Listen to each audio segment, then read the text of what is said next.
मरुधरा का महासमर शुरू हो चुका है। खबर आ रही है सीकर से, जहां पर फतेहपुर बीजेपी में बगावत के तेवर सुनाई दे रहे हैं, दिखाई दे रहे हैं और चर्चाएं हो रही हैं बगावत की, क्योंकि बीजेपी नेता मधुसूदन भिंडा ने बगावत की है। निर्दलीय चुनाव लड़ने का ऐलान कर चुके हैं वो।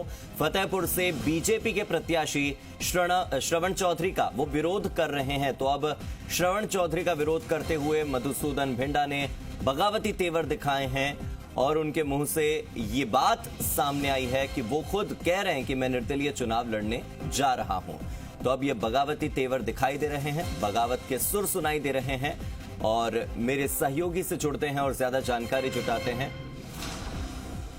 मेरे सहयोगी अशोक शेखावत जुड़ गए हैं। अशोक, बीजेपी डैमेज कंट्रोल की कोशिश कर रही थी, बीजेपी कोशिश कर रही थी कि विरोध ना हो, और अभी तो दूसरी सूची की कवायद चल रही है और उससे पहले इस तरह के बगावती तेवर बीजेपी के उन कार्यकर्ताओं की ओर से जिन पर बीजेपी संगठन को बड़ा भरोसा हुआ करता था।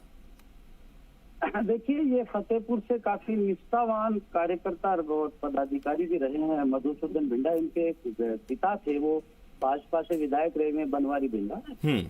श्रवण चौधरी को भाजपा ने यहाँ मैदान में उतारा था, उसके बाद से ही ये बगावती तेवर में थे। काफी समझाइश के प्रयास और मान मनोवर भी की गई, लेकिन 2 दिन पहले इन्होंने कार्यकर्ताओं के साथ मिलकर के पार्टी को चेतावनी दी थी कि 2 दिन में इस समस्या का समाधान किया जाए, लेकिन पार्टी की ओर से कोई जो है संतुष्ट जवाब नहीं मिलने के बाद में आज जो है मधुसूदन भिंडा ने निर्दलीय ताल ठोकते हुए भाजपा के बागी के रूप में चुनाव लड़ने का ऐलान कर दिया है। तो कहीं ना कहीं इस तरीके की जो बगावती तेवर है उससे निश्चित तौर पर भाजपा को नुकसान होने की संभावना है।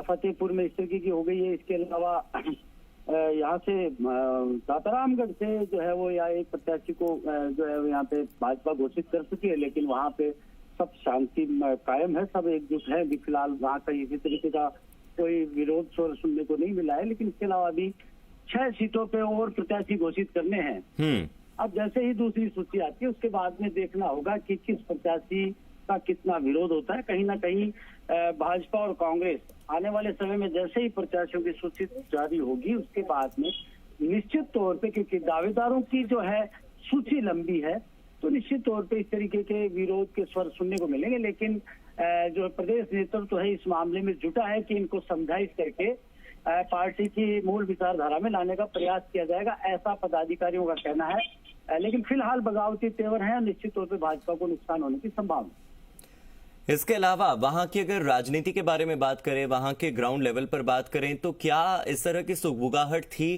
कि टिकट मिलने वाला था, नहीं मिला, एन मौके पर कुछ हो गया जिस वजह से मधुसूदन भिंडा को ये टिकट नहीं मिल पाया? क्योंकि बीजेपी ने अपनी पहली लिस्ट में उन्हीं लोगों को मौका दिया है या उन्हीं सीटों पर लोगों को मौका दिया है जिन सीटों पर बीजेपी नहीं जीत पाई थी।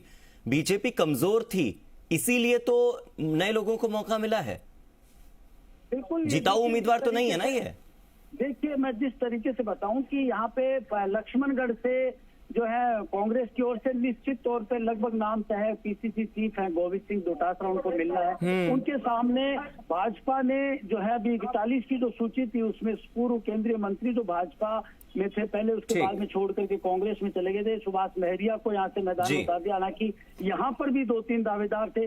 फतेहपुर में जो है भाजपा जो है वो उसके लिए एक सपना बना हुआ था भाजपा की जीत का। तो निश्चित तौर पे जो, क्योंकि श्रवण चौधरी हैं, काफी मिलनसार हैं, लोगों से बहुत व्यवहार कुशल है, इसके अलावा पार्टी में सब लोगों से व्यवहार बना। ठीक है, अब टिकट तो मिल गया। अब देखना यही होगा कि जो निर्दलीय चुनाव लड़ने के लिए आगे आए हैं वो